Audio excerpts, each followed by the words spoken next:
राम राम। आप सभी का मेरे चैनल टूटी फूटी रसोई में स्वागत है। आज मैं आप सबके लिए लेकर आई हूँ प्याज की चटनी।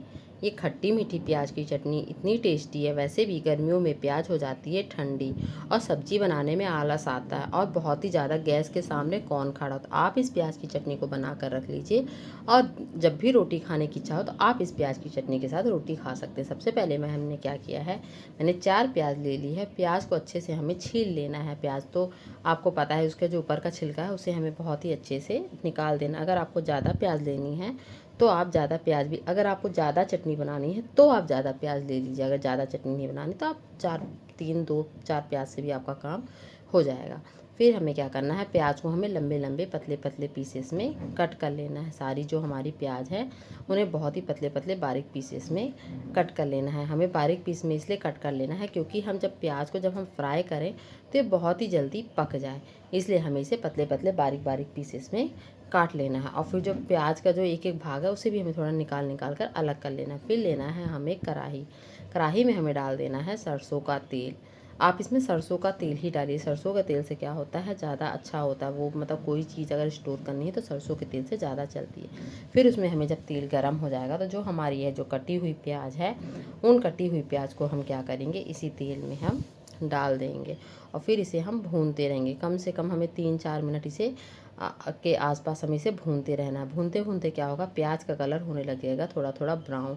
जब आपको लगे कि हाँ प्याज का कलर थोड़ा थोड़ा ब्राउन होने लगा है तो समझ लीजिए कि क्या होगा, हमारी प्याज जाएगी पक।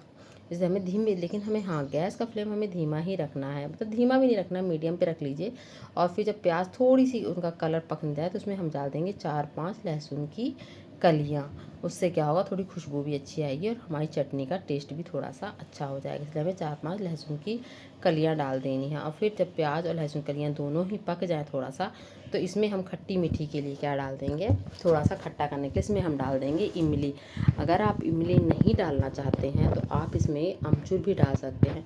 और अमचूर की जगह पे आजकल तो वैसे भी कच्चे आम की, तो जहाँ देखो वहाँ कच्चे आम है, आप इसमें कच्चे आम भी छील कर पतले पतले पीसेस में काट कर डाल सकते हैं। उससे भी हमारी चटनी का स्वाद बिल्कुल भी नहीं बिगड़ेगा, स्वाद हमारा वैसा ही रहेगा। देखिए हमारी प्याज ने क्या किया है, कलर कर लिया है चेंज। इसका मतलब है हमारी प्याज गई है पक। अब हम इसे क्या करेंगे, रख देंगे थोड़ी देर के लिए ठंडा होने के। हम एक पैन लेंगे, पैन में हम डाल देंगे 2 चम्मच के आसपास खड़ा धनिया जो होता है, खड़ा धनिया, उसे हम अच्छे से भून लेंगे। खड़ा धनिया जब थोड़ा सा भुन जाए, मीन्स 1 मिनट या 1 से 30 सेकंड के आसपास, फिर हम उसमें डाल देंगे 1 चम्मच के आसपास डाल देंगे उसमें जीरा। अगर खड़ा धनिया हमने 1.5 चम्मच डाला तो हमें धनिया हमें 1 चम्मच ही, जीरा हमें 1 चम्मच ही डालना है और आधा चम्मच हमें इसमें डाल देना है सौंफ। ये सारी चीज़ें थोड़ी सी भुन जाए तो इसमें हम डाल देंगे लाल मिर्च। लाल मिर्च आप अपने हिसाब से, अपने स्वाद के हिसाब से डाल लीजिए। अगर आप ज़्यादा तीखा पसंद करते हैं तो डालिए, नहीं तो ना 3-4 डाल देंगे। इसमें मेथी के दाने, उससे क्या होता है, हमारा डाइजेशन सिस्टम बहुत ही अच्छा होता है, इसलिए हमें मेथी के कुछ दाने भी डाल देना। सारी चीज़ें देखो अच्छे से भुन गई। इसमें से बहुत ही अच्छी पूरे किचन में ऐसी धीमी धीमी सी सौंधी सौंधी सी खुशबू आने लगी कि मैं आपको क्या बताऊं। जैसे ही ये मसाला भुनेंगे तो उनकी खुशबू तो पूछिए मत। मैं तो यही कहना चाहूँगी, जब भी आपको ये सब्जी मसाले का, तो आप इस प्रकार के मसाला बनाकर अपने घर पर ही बनाकर स्टोर कर लीजिए, तो बहुत अच्छी खुशबू आती है। इसमें आधा 1-2 पिंच भर इसमें डाल दें हम हींग को भी थोड़ा सा इन मसालों के साथ कर लेंगे मिक्स। फिर हम इसे रख देंगे थोड़ी देर, मतलब 2 से 5 मिनट में इसे ठंडा हो जाए।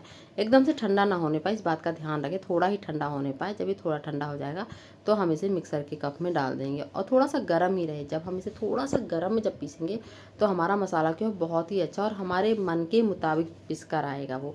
जैसे थोड़ा सा ये गर्म रहे तभी इसे मतलब पीस लीजिए। जब हम इसे पीसेंगे तो इस बात का ध्यान रहे, इसे एकदम बारीक सा हमें पाउडर नहीं बनाना है। इसे हमें क्या करना है, खुरदरा ही रखना है, दुरदुरा रखना है, सॉरी, ताकि ये थोड़ा सा मसाला जो बारीक ना, एकदम थोड़ा सा ये दुरदुरा रहे।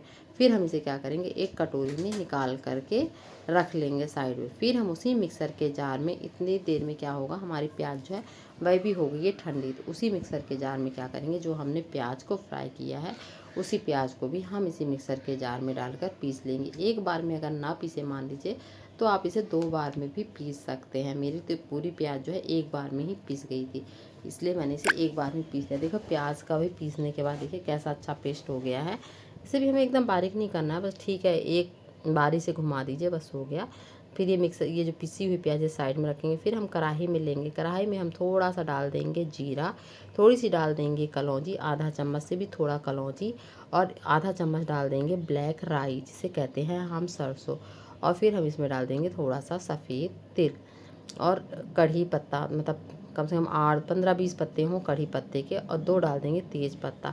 इससे क्या होगा, खुशबू बहुत ही अच्छी आएगी। सारी चीज़ें जब अच्छे से भुन जाएगी तो हम डाल देंगे आधा चम्मच कश्मीरी लाल मिर्च। इससे क्या होगा, हमारी चटनी में कलर बहुत ही अच्छा आएगा। इन सबको बहुत ही अच्छे से हमें भून लेना है। गैस का फ्लेम हमें धीमा ही रखना है। जब आपको लगे ये सारी चीज़ें अच्छे से भुन गई है, तो जो हमने प्याज का पेस्ट बनाया है उस प्याज के पेस्ट को भी हम इसी में तड़के में डाल देंगे।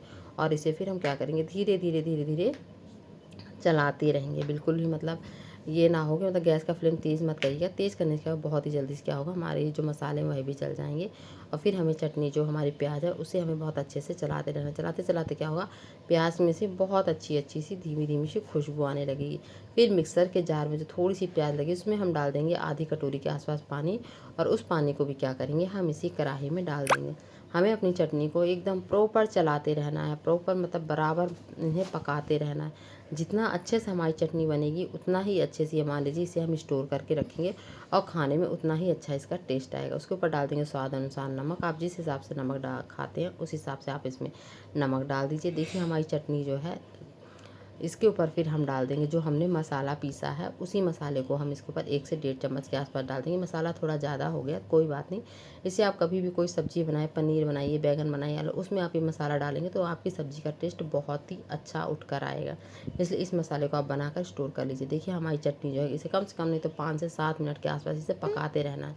जब हम इसे पकाते रहेंगे तो फिर क्या होगा, थोड़ा थोड़ा सा देखते जाना। थोड़ी देर बाद क्या होगा, ये देखिए थोड़ा थोड़ा तेल छोड़ने लगेगी। तो इसका मतलब क्या है, हमारी चटनी बनकर हो गई है तैयार। आप इसे चटनी को कभी भी परोठे के साथ खाइए, पूरी के साथ खाइए, या तो फिर आलू के पराठे के साथ खाइए। सच में बहुत ही टेस्टी और बहुत ही यम्मी लगेगी। जब आपको सब्ज़ी बनाने का मन ना करे तो आप इस प्याज की चटनी के साथ भी खाना खाइए, आपको बहुत ही टेस्टी लगेगा। मेरे वीडियो को लाइक और चैनल को सब्सक्राइब करना बिल्कुल भी ना भूलें।